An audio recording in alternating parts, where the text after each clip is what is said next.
حضرت مہدی کی قیادت میں مسلمان صاحب ایمان اہل عرب یہودیوں اور عیسائیوں کی طاقت سے ٹکرائیں گے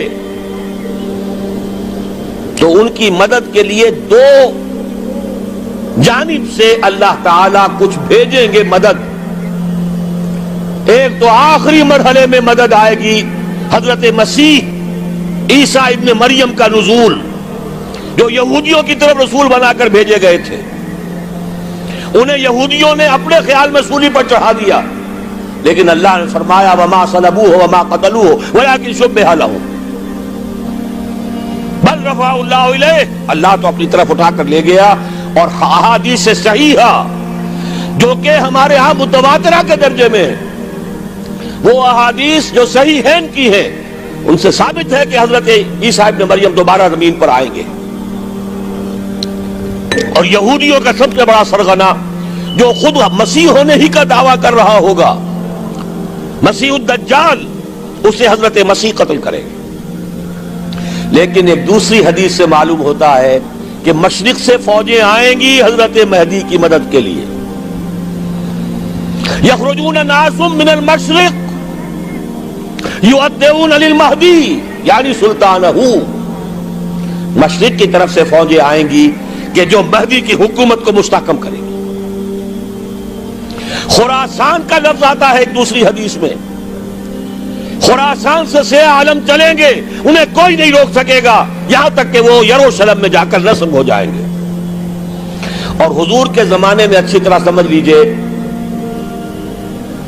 ہند کسے کہتے تھے حضور کے زمانے میں؟ پاکستان ہند میں شامل نہیں تھا. سندھ و ہند، سندھ ایک مکمل ملک تھا، ہند اس کے بعد شروع ہوتا تھا. یہ راجپوتانے کا اور تھر کا ڈیزرٹ جو ہے، اس سے آگے جو ہندوستان ہے وہ ہند تھا. یہ جو ہمارا پاکستان ہے یہ ہمیشہ ہند میں شامل نہیں رہا. حضور کے زمانے میں بالخصوص سندھ و ہند، دریائے سندھ چلا آ رہا ہے.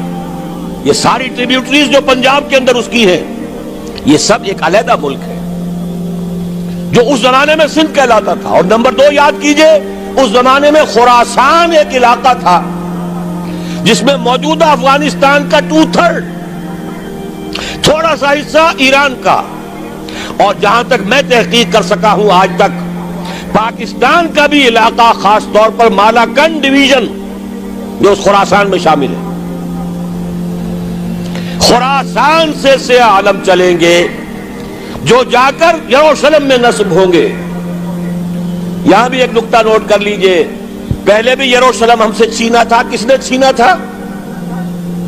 عیسائیوں نے، کروسیڈرز. واپس کون لیا؟ کس نے لیا؟ عربوں میں دم نہیں تھا. عرب عیاشیوں کی وجہ سے کھوکھلے ہو چکے تھے. واپس لینے والا صلاح الدین ایوبی، کرد خون.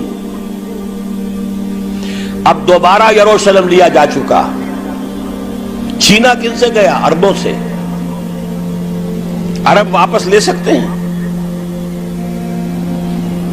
کوئی اندیشہ اگر ہو سکتا تھا عراق کے بارے میں کہ شاید اس کے ایٹمک دانت نکل آئے، جو سازش کی گئی، جس طرح اس احمق اور پاگل صدام حسین کو دام میں پھنسایا گیا. صدام 100 جال، دام کہتے ہیں جال کو، 100 اس میں جو پھنسا ہے تو اگلا پچھلا کھایا پیا سب اگلوا لیا. اور ہے ہی کون؟ اس کے پاس ایٹمک ہتھیاروں کا ذخیرہ موجود ہے، اور کسی کے وہ ایٹمک دانت بھی نکلنے نہیں دے رہے. پاکستان کے اوپر کتنا دباؤ، اور ہمیں نہیں پتا کتنا کچھ دباؤ قبول کیا جا چکا. یہ تو سبھی مانتے ہیں. کیپ کر دیا گیا، روک دیا گیا، آگے تو نہیں بڑھ رہا، یہ تو سبھی مانتے ہیں. رول بیک بھی ہو گیا یا نہیں کچھ پتہ نہیں. لیکن کسی صورت یہ نہیں تسلیم کریں گے، قبول کریں گے کہ کسی مسلمان ملک کے پاس ایٹم بم آ جائے. یہودیوں کے پاس ذخیرہ موجود، سب جانتے ہیں. بہرحال یہ جان لیجئے اس علاقے سے امید ہوتی ہے. سندھ اور خراسان حالات بہت خراب ہیں ہمارے، اور حالات بہت خراب ہیں افغانستان کے بھی، لیکن حالات کے بدلتے اللہ تعالیٰ کی مشیت کے تحت دیر نہیں لگا کرتی. سیرت نبوی میں مجھے نظر آتا ہے سن 10 میں 10 نبوی ہجرت سے 3 سال پہلے 2.5 سال پہلے کہیں سے کوئی امید کی کرن نظر نہیں آتی تھی کہ عرب میں اسلامی حکومت قائم ہو جائے گی. 10 برس ہو چکے محمد رسول اللہ کو دعوت دیتے ہوئے، اور ابھی تک بمشکل 125 آدمی ہے. اپنے بل پر اپنے طاقت پر مکے میں رہ بھی نہیں سکتے. کیسے ہو جائے گا؟ کہاں سے ہو جائے گا؟ میں آج پوچھتا ہوں، کوئی سر بتائے کہیں سے کوئی امید کی کرن اس وقت نظر آتی ہے؟ اس ماحول میں لے جائیے. اگلے 3 سال میں کیا ہو گیا؟ پہلے سال 6، اگلے سال 12، اس سے اگلے سال 72، اور بیعت عقبہ ثانیہ ہجرت، اور وہاں سے اب حضور کی طرف سے انیشیٹ شروع ہو گیا، انیشیٹو. تو ہم نہیں کہہ سکتے اللہ تعالیٰ کی قدرت، اللہ کی مشیت. یہ یقین ہے کہ دنیا کے خاتمے سے پہلے نظام خلافت قائم ہوگا اور تمام دنیا میں ہوگا. ظاہر ہے کہیں پہلے کسی ایک جگہ سے ہوگا، جیسے حضور کے زمانے میں ہوا. اگر بیک وقت پوری دنیا میں ہو سکتا تو حضور کے دست مبارک سے ہوتا. اگر حضور کے دست مبارک سے بھی ایک ملک میں ہوا، جزیرہ نما عرب میں ہوا، پھر حضور کے امتی ہیں نا، ابو بکر ہے، عمر ہے، عثمان ہے، صحابہ کرام کی فوجیں نکلی ہیں، امتی ہیں، امتیوں کے ہاتھوں اس کی توسیع ہوئی. اب بھی یہی ہوگا، کسی ایک علاقے میں ہوگا. میرا گمان ہے، میں یہ یقین سے نہیں کہہ سکتا. گمان بھی میرا ان احادیث کی روشنی میں ہے جو میں نے آپ کو بتا دی اور موجود ہے اس کتابچے کے اندر. علامہ اقبال نے بھی انہی کے حوالے سے کہیں کہا ہے، میرے عرب کو آئی ٹھنڈی ہوا جہاں سے، میرا وطن وہی ہے، میرا وطن وہی ہے. اس علاقے سے کچھ ہونے والا ہے اور ہوگا انشاءاللہ. میری زندگی میں نہ ہو، آپ کی زندگی میں نہ ہو، کوئی پرواہ نہیں. حضرت حمزہ تو شہید ہو گئے غزوہ احد میں. 5 سال کے بعد حضور مکے میں داخل ہوئے ہیں فاتح کی حیثیت سے. حضرت حمزہ کی نگاہوں نے، ان آنکھوں نے تو نہیں دیکھا، عالم ارواح میں اللہ نے کیا مشاہدہ کرایا ہوگا انہیں، وہ تو ہمیں معلوم نہیں. بعض صحابہ شہید کر دیے گئے مکے ہی میں. بہت بڑی کامیابی. اپنی جان لگا دیں، اپنے آپ کو کھپا دیں، اپنے آپ کو مٹا دیں. جس طرح روڑی کوٹ کر بنیادوں میں بھر دی جاتی ہے، ہماری ہڈیوں کا چورا بنا کر اور ہمارے خون کے اندر اسے گوندھ کر اگر وہاں ڈال دیا جائے، اس سے بڑی سعادت کوئی نہیں. اس پر تعمیر ہو خلافت علی منہاج النبوہ کی، ہم اس کی بنیاد کے اندر دفن ہو جائیں، یہی بہت بڑی سعادت ہے. لیکن یہ ہوگا. میں نے عرض کیا تھا کہ یقین ہے مجھے کہ ہوگا، اور ہر صاحب ایمان کو یقین ہونا چاہیے کہ ہوگا. باقی یہ کہ یہ آثار ہیں اور احادیث بھی ہیں، اور 400 برس کی تاریخ بھی بتاتی ہے کہ یہیں سے ہوگا.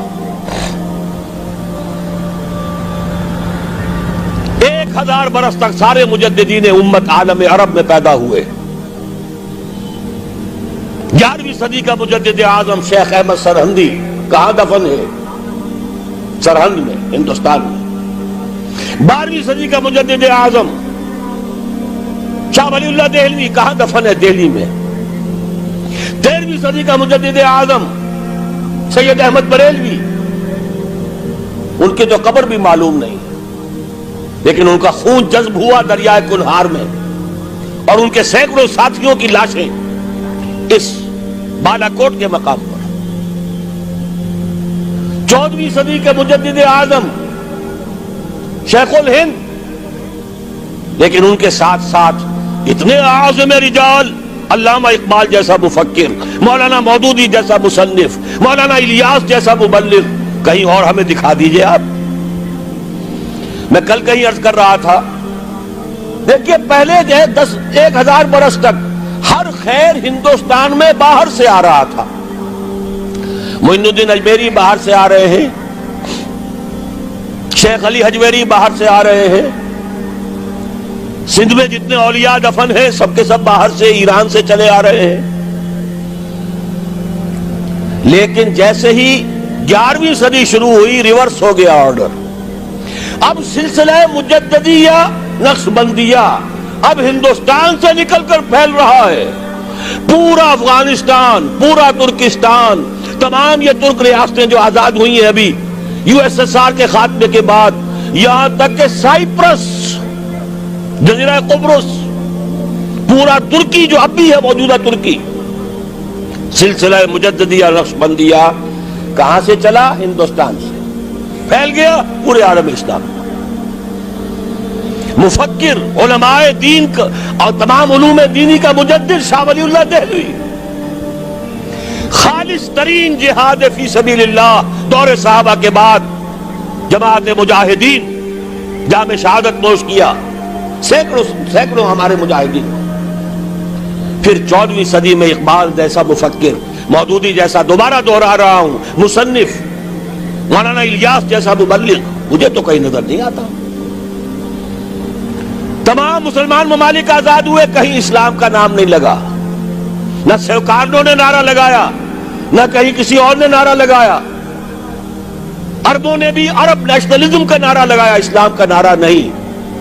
تحریک پاکستان میں نعرہ لگا، پاکستان کا مطلب کیا؟ لا الہ الا اللہ. صبح عرض کر چکا ہوں، تحریک خلافت پوری دنیا میں کہیں نہیں، صرف بر عظیم پاک و ہند میں. اور کیسی تحریک خلافت کہ ہندو شریک ہوئے، گاندھی شامل ہوا،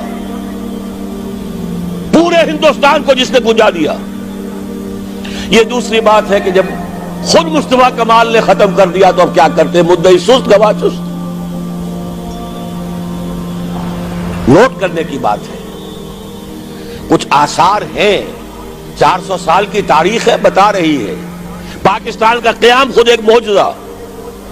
یہ ساری چیزیں مشیت ایزدی میں کسی بڑے خیر کا پیش خیمہ ہے.